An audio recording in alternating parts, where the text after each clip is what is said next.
Hembadoon was the pride of her father, Torbem. She was his first daughter, the one he always introduced with joy whenever visitors came around. "This is my jewel," he would say proudly, patting her shoulder. But one evening, everything changed. Hembadoon, her hands shaking, sat before her parents in the small clay house. She could barely lift her eyes to meet Torbem's gaze. "Father, I have something to tell you," she whispered. Torbem frowned. "What is it? Speak clearly." Hembadoon swallowed hard. Her mother, Dushima, noticed the fear in her daughter's eyes and reached out to touch her hand. "Father," Hembadoon said, voice breaking, "I am with child." Torbem's face darkened. His pride, his jewel, pregnant before marriage? His hands trembled with anger as he stood. "You have brought shame to my name," he thundered. "In this house, there is no space for such disgrace." Hembadoon burst into tears, pleading, "Father, please forgive me. I didn't plan for this to happen." But Torbem's heart had turned to stone. He pointed to the door. "Leave this house tonight. You are no longer my daughter." Dushima tried to speak, tears running down her face. "Torbem, she is still our child." "Silence!" Torbem roared. "If she wants to live with shame, she will live with it outside these walls. Not here." That night, with nothing but her small bag, Hembadoon stepped out into the darkness, tears streaming down her face. Her mother wept quietly, unable to change her husband's decision. And so began Hembadoon's journey, alone, rejected, and carrying life within her. Hembadoon walked along the dusty path. Each step felt heavier than the last, not just because of her growing belly, but because of the weight of her father's words echoing in her ears. "You are no longer my daughter." She tried to wipe her tears with the edge of her wrapper, but they kept coming. Her heart longed for the warmth of her mother's arms, the comfort of her father's laughter before anger hardened him. But now, all she had was silence and shame. As the night deepened, she grew weak. Her legs trembled, and she sat under a tree, hugging herself tightly. "Where will I go?" she whispered into the night. Her stomach growled from hunger, and fear gnawed at her. She thought of going back to the house, knocking, and begging her father one more time. But the memory of his fiery eyes and harsh voice held her back. At dawn, she forced herself up again. Villagers passing by stared at her with questioning eyes, some whispering, some shaking their heads. None offered a hand. Hembadoon walked on, determined that even if her father had cast her aside, she would not give up. Somewhere, somehow, she would find a way to survive, for herself and for the child growing within her. By the third day of wandering, Hembadoon was weak and tired. Her wrapper was dusty, and her feet were sore from walking barefoot on the rough paths. Hunger made her dizzy, and she feared she would faint. As she stumbled into a small farming settlement, some women stared at her with suspicion. One of them whispered, "That girl is carrying shame. Look at her belly." Hembadoon lowered her head, her cheeks burning. Just as she was about to walk away, an elderly man with a calm face stepped forward. His name was Iariasa, a farmer known for his kindness. "My daughter," he said softly, "you look weary. Where are you going?" Hembadoon could not hold back her tears. She fell to her knees before him. "Father, I have no home. My own family has cast me out. Please help me." Iarias's eyes softened. He knew the village tongues were quick to judge, but he also knew that no child deserved to suffer alone. He lifted her gently to her feet. "Come," he said, "you will stay in my compound for now. The world has rejected you, but I will not." The villagers muttered among themselves as Hembadoon followed him, but Iariasa ignored them. He gave her food, water, and a small hut at the edge of his compound. That night, Hembadoon lay on a mat, finally at peace after many days. She whispered to her unborn child, "We are not alone anymore. Someone has shown us mercy." For the first time since leaving her father's house, she fell asleep without tears. Months passed quickly in Iarias's compound. Hembadoon helped with small chores, fetching water, sweeping the yard, pounding yam when her strength allowed. Though some villagers still looked at her with scorn, Iariasa defended her whenever anyone spoke harshly. One night, Hembadoon felt sharp pains. She cried out, clutching her stomach. Iarias's wives rushed to her hut. "It is time," one of them exclaimed. Through the long night, Hembadoon struggled, sweat pouring down her face, biting her lips to hold back her screams. Finally, as the first cock crowed, the sound of a baby's cry broke through the night air. A boy. Hembadoon held him close, tears of both joy and sorrow running down her cheeks. "Turkimbi," she whispered, "you will live. You will grow strong." Though she was weak, a smile lit her face. For the first time since her father cast her out, she felt a spark of hope. Iarias stood at the doorway of the hut, smiling like a proud grandfather. "This child," he said, "is a blessing, not a curse." And in that moment, Hembadoon knew that even though her father had rejected her, life had given her a new reason to fight. Raising little Turkimbi was not easy for Hembadoon. Each day brought a new challenge. When he cried through the night, she rocked him on her back until her body ached. When food was scarce, she often went hungry, so her child would eat first. Iarias's family helped when they could, but Hembadoon knew she could not depend on them forever. She wanted to stand on her own, to prove that she was not as useless as her father had called her. So, she began selling firewood at the market. With Turkimbi tied to her back, she would carry heavy bundles from the bush to the roadside, sweating under the sun. Sometimes buyers mocked her. "See how far Torbem's daughter has fallen," they would laugh. Hembadoon would bow her head and keep silent. She had learned that shame did not feed a child. Hard work did. At night, as Turkimbi slept beside her on the mat, she would whisper, "My son, one day you will not suffer like this. One day you will know that your mother fought for you." Though the days were hard, Hembadoon's spirit grew stronger. She was no longer just a rejected daughter. She was a mother with purpose. Years passed quickly, and little Turkimbi grew strong and bright. From the moment he began to walk, he carried an unusual spark. His laughter filled the compound, chasing away Hembadoon's hidden sorrow. By the time he was 3, he could already greet elders properly, recite short Tiv proverbs he heard from Iariasa, and even sing little songs while playing with other children. The villagers who once mocked Hembadoon began to notice. Some would stop and watch him play. "Ah, this boy is sharp," they would whisper. "He has the wisdom of an elder." One evening, after Turkimbi recited a proverb correctly, Iariasa placed his hand on the boy's head. "Hembadoon, this child is destined for greatness. Never doubt it." Hembadoon's heart swelled with pride. For the first time, she felt that her shame was turning into something beautiful. Yet, deep inside her, the wound from her father's rejection still burned. Each time she saw Turkimbi's bright eyes, she thought of the family he had never met, his grandfather, Torbem, who had refused to accept him. Hembadoon whispered to herself, "One day, he will see my son, and on that day, he will regret casting us aside." As Turkimbi grew, so did Hembadoon's determination. She worked harder than ever, selling not only firewood, but also palm oil and groundnuts in the market. Slowly, she began to save small coins inside a calabash hidden in her hut. Villagers who once mocked her now began to respect her for her hard work. They whispered among themselves, "Torbem cast her out, yet she stands tall. Truly, strength lives in her." But back in her father's compound, Torbem was not at peace.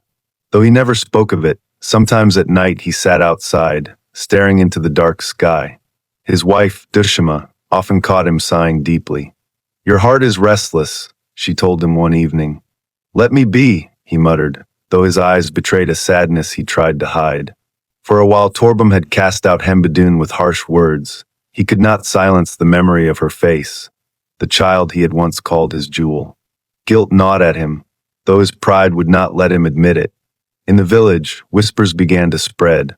"One day Torbem's pride will face his shame," the elders said knowingly. And far away in Iarias's compound, Hembadoon's hidden strength was slowly preparing for that very day. The seasons changed, and with each harvest, Hembadoon's little trade grew. She bought a goat, then 2 chickens, and soon she was no longer struggling just to survive. Turkimbi, now a lively boy of 4, began attending the village school. Each evening, he would run home with lessons he had learned, proudly reciting them to his mother. His brilliance shone like the morning sun, and many elders shook their heads in wonder. This child is destined to lift his mother's name, one said. Meanwhile, in Torbem's household, trouble had begun to brew. His farmland, once fertile, no longer yielded as much as before. His sons quarreled often, and his heart grew weary. Sometimes, when he saw other men playing with their grandchildren in the market square, his chest tightened. One afternoon, he overheard some villagers speaking at the well. They say Hembadoon's son is gifted. The boy greets like an elder and learns like lightning. Torbem froze where he stood. His heart pounded, but he walked away quickly, pretending not to hear. That night, sleep refused to come. The image of Hembadoon, carrying a child he had rejected, burned in his mind. And so, while Hembadoon and her son rose in quiet strength, Torbem's pride slowly began to crack. Fate was moving, drawing father and daughter closer to the day of truth. With time, Hembadoon's name began to carry weight in the neighboring villages. Traders at the market spoke of her honesty. Farmers admired her hard work. Women whispered about how she had turned shame into strength. She came here with nothing, one woman said at the grinding stone. But now she stands on her feet. Even her child shines brighter than the rest. Hembadoon never boasted. She worked quietly, greeted humbly, and shared what little she could with those in need. Her kindness made her beloved, and her story traveled like the harmattan wind. Turkimbi, too, was becoming the talk of the village. His teacher often praised him. This boy is not ordinary. His mind is sharp, and his heart is gentle. He will be a leader one day. Back in Torbem's compound, the whispers reached him as well. The villagers, without fear, now spoke openly. The daughter you cast away has become a woman of strength. Her child, the one you rejected, is a star rising. Each word pierced Torbem's heart like a spear. He tried to harden his face, but inside, shame and regret battled with his pride. Dushima, his wife, saw it clearly. One evening, she told him gently, "Torbem, pride has eaten your peace. Will you let it also take your daughter and grandson forever?" Torbem did not answer. But that night, as the moon rose, he sat outside alone, staring at the path that once carried Hembadoon away. The same path he feared would one day bring her back. One morning, after tying firewood for the market, Hembadoon paused at the edge of the road. She looked far ahead, where the dusty path disappeared into the horizon. Something stirred in her chest, a quiet pull, like a whisper calling her home. For years she had avoided that direction, fearing the sting of her father's rejection. But now, with Turkimbi growing taller and wiser each day, her heart longed for closure. "Mother," little Turkimbi said one evening, as he traced letters in the sand outside their hut. "Where is my grandfather? The other children speak of theirs. Do I not have one too?" Hembadoon froze. She looked at her son's innocent face and felt her heart twist. She had never spoken to him about Torbem. "You do," she said softly, her voice trembling. "But he sent us away." Turkimbi tilted his head, puzzled. "Will he not want to see me now?" Those words sank deep into Hembadoon's spirit. That night, she lay awake long after her son had fallen asleep. She thought of her mother, Dushima, how she must have suffered in silence all these years. She thought of her father, Torbem, how pride must still be ruling his heart. By dawn, Hembadoon knew that the road which once cast her out would one day receive her steps again. Not with shame, but with strength. And when that day came, her return would shake the house of Torbem. Hembadoon did not rush her decision. She knew that returning to her father's house would not be easy. Memories of that night, his harsh voice, his finger pointing to the door, still lived in her chest like fresh wounds. But Turkimbi's question would not leave her mind. She wanted him to know his roots, to see the family that had once cast her aside. So she began to prepare quietly. She worked harder in the market, setting aside a little more money each week. She bought new clothes for Turkimbi, so that when they arrived, he would look presentable before the family he had never met. In the evenings, she would sit by the fire with him. "My son," she said one night, "when you meet your grandfather, remember to greet him with respect, no matter what has happened before." Turkimbi nodded eagerly, though he did not fully understand the weight of her words. Ayarayasa, the kind man who had taken her in, noticed her preparations. One evening he asked gently, My daughter, your eyes are on the road again, aren't they? Hembadoon lowered her gaze. Yes, father. It is time. I cannot hide forever. Ariasa placed a hand on her shoulder. Go with courage. Whether your father embraces you or not, you are no longer the girl he cast out. You are a woman of strength. Those words sank into her heart like medicine. For the first time, she no longer feared the return. She was ready to face it. The morning was calm when Hembadoon decided to set out. She tied her wrapper firmly, dressed Terkimbi in his best clothes, and packed a small bundle of food for the road. The boy's eyes shone with excitement. Mother, are we truly going to see my grandfather today? Yes, Hembadoon said, forcing a smile though her heart pounded. We are going back to the place I once called home. The path was familiar, the same road she had taken years ago when her father drove her out in shame. But this time, she was not walking with tears alone. Beside her was her son, full of life and promise, proof that rejection had not destroyed her. Villagers they passed along the way greeted them warmly. Some even whispered to each other, "Is she finally going back? It is time." Torbem cannot run from the truth forever. As they neared the village, Hembadoon's steps slowed. Fear gripped her, but she remembered Arias's words. You are no longer the girl he cast out. You are a woman of strength. She straightened her back, took Terkimbi's hand, and continued walking. And as the compound of Torbem came into view, memories flooded her heart. The laughter of her childhood, the anger of her rejection, the mother's tears she had left behind. But this time, she was not returning in shame. She was returning with dignity, and with a son who carried the light of a new beginning. That afternoon, as Torbem sat under the shade of the mango tree in his compound, one of the village boys ran in, panting. Baba Torbem! Baba Torbem! The boy called out. Torbem frowned. What is it, child? Why are you shouting like a goat being dragged to market? The boy's eyes were wide with excitement. Hembadoon, she is on the road. She is coming here with a boy by her side.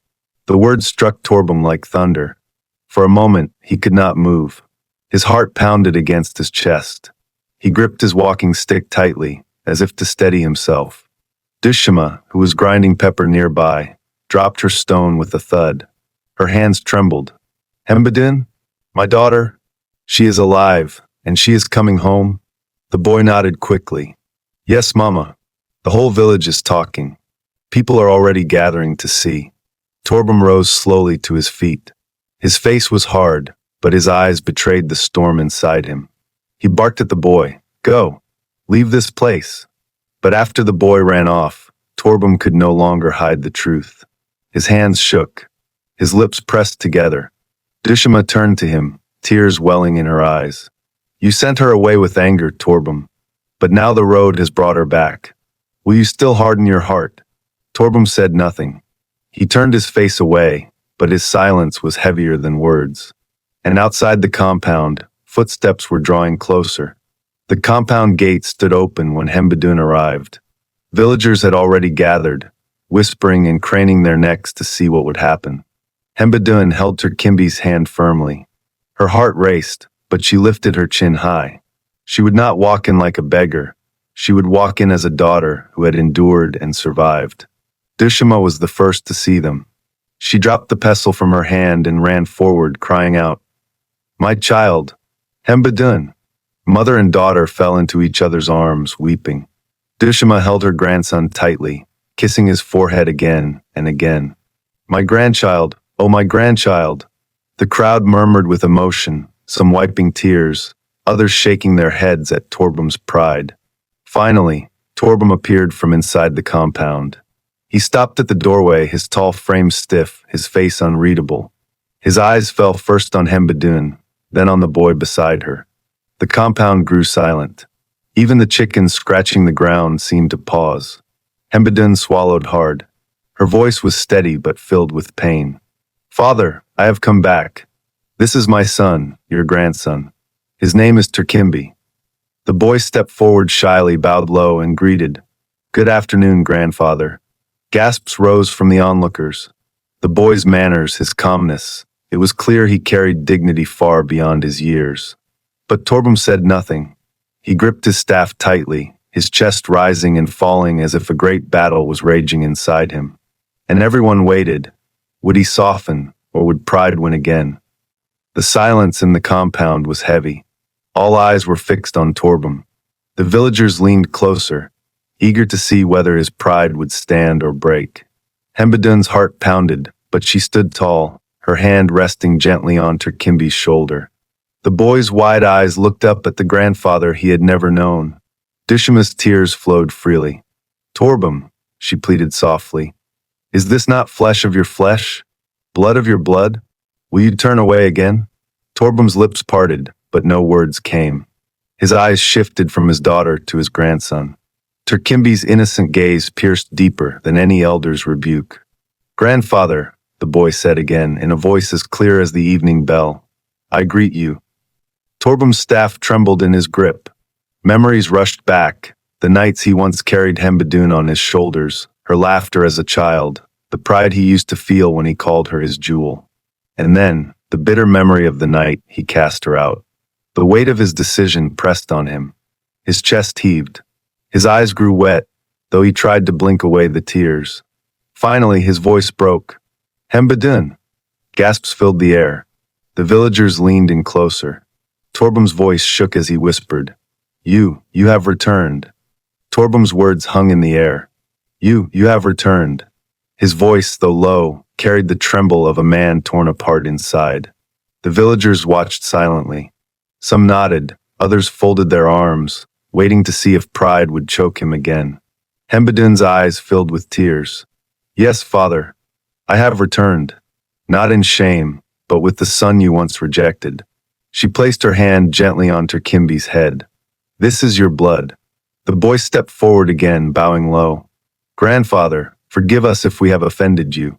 Those simple words struck Torbem like a spear.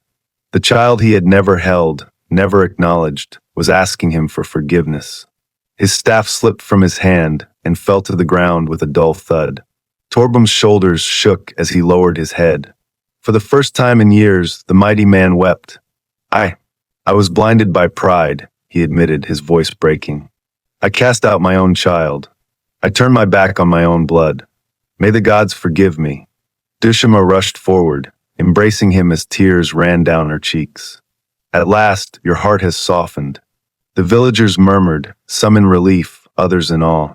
One elder spoke loudly, "Let this be a lesson. A father's pride can destroy, but repentance restores." Torbem lifted his face, streaked with tears, and looked at Hembadoon. "Daughter, can you forgive this foolish old man?" The compound held its breath, waiting for her answer. The crowd waited, their eyes fixed on Hembadoon. Hembadoon looked at her father, his once proud frame now bent with guilt, his face wet with tears. For years she had dreamt of this moment, sometimes with anger, sometimes with sorrow. She remembered the night he drove her out, the loneliness, the hunger, the shame. Her lips trembled, but when she finally spoke, her voice was steady. "Father," she said, "your words wounded me deeply. I walked the road of rejection with tears, carrying my child in sorrow. But in that pain, I also found strength. I learned to stand, to work, and to raise Terkimbi without bitterness." Torbem lowered his head, unable to meet her eyes. Hembadoon stepped closer, placing a hand on her son's shoulder. "If I carried anger till today, it would only poison my heart, and I refuse to pass bitterness to my son. So yes, father, I forgive you." Gasps and nods swept through the crowd. Dushima wept openly, praising God for that moment. Terkimbi, in his small voice, added, "Grandfather, I also forgive you, and I want to know you." Those words broke whatever remained of Torbem's pride. He dropped to his knees before Hembadoon and the boy. "I do not deserve your mercy," he sobbed, "but thank you. Thank you, my child." The villagers murmured among themselves, some with tears, some with joy. What was once shame had now turned into a story of healing. The compound was full now. Word had spread quickly, and men, women, and children crowded around to witness what pride and forgiveness had brought to the Torbem family. Torbem rose slowly from his knees, wiping his tears with the back of his hand. He faced the crowd, his voice breaking but firm. "People of the village," he said, You all know what I did. I cast out my own daughter in anger. I rejected the life in her womb. I thought I was protecting my honor, but I was only feeding my pride. Today, I confess my wrong before you all." The villagers murmured, nodding in agreement. Some even muttered, "It is true." Pride blinded him. Torbem reached for Hembadoon's hand and lifted it high. "This is my daughter, Hembadoon. She left my house in tears, but she returns in strength. From this day, I restore her place in this family." Cheers broke out among the villagers. Women clapped, men raised their voices, and children danced around Turkimbi. Then Torbem turned to the boy. His voice softened. "And this child, Turkimbi, is my grandson, my blood, my heir. Anyone who speaks against him speaks against me." The people cheered even louder. Dushima embraced both mother and child, her face glowing with relief and joy. At that moment, the shame that once covered Hembadoon was completely broken. What was once rejection had become honor before the whole village. That evening, the compound was alive with celebration. Women brought food, pounded yam, pepper soup, roasted meat, while the men shared calabashes of palm wine.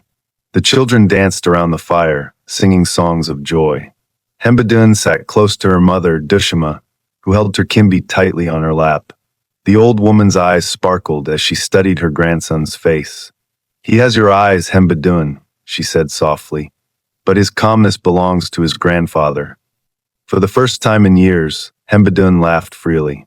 It felt strange, yet warm, to be home again without fear. Torbem sat quietly at first, his head bowed as though still wrestling with regret. But after a while, he moved closer to Hembadoon and placed his hand on her shoulder. "My child," he said, his voice low but firm, "I wronged you in a way no father should. I will spend the rest of my days proving my love to you and to this boy. If you will allow me, let me be a true grandfather to Turkimbi." Hembadoon looked at him, tears welling in her eyes. She nodded slowly. "We will try again, father." At that moment, something unseen was mended. Not just the bond of blood, but the bond of heart. The villagers watching said among themselves, "This is how a broken house is rebuilt, through humility and forgiveness." And for the first time in many years, peace truly rested on the compound of Torbem. As the days turned into weeks, the story of Hembadoon's return spread far and wide. In every compound, around every fireside, people spoke of it. Some told of Torbem's pride and how it nearly destroyed his family. Others praised Hembadoon's strength and forgiveness. Turkimbi became the joy of his grandfather's heart. Torbem would walk with him through the village square, introducing him proudly. "This is my grandson," he would say, "the one I once rejected but now cherish." Hembadoon, no longer the weeping girl who walked out into the night, stood tall as a woman respected by all. Her story became a source of wisdom for mothers, fathers, and children alike. One evening, as the family sat together under the moonlight, Torbem spoke with a voice that carried both sorrow and gratitude. "Let this house never forget," he said, "that pride destroys, but humility restores. I almost lost my daughter and my grandson because I chose honor over love. May no father here make the mistake I made." Dushima nodded, her face glowing in the firelight. "And may no child carry bitterness forever. For forgiveness is the key that opens the door to peace." The villagers who heard these words carried them to their own families. And so the story of Hembadoon, Torbem, and little Turkimbi became more than just a family tale. It became a lesson for generations. Pride is a heavy stone that breaks the hand of the one who holds it. Torbem's pride pushed away his own blood, but when humility entered his heart, peace returned to his home. It also shows that forgiveness is stronger than anger. Hembadoon could have carried bitterness, but she chose mercy, and in doing so, she healed her family. So let every father remember, love your children even when they stumble. And let every child remember, forgiveness builds bridges where anger only builds walls.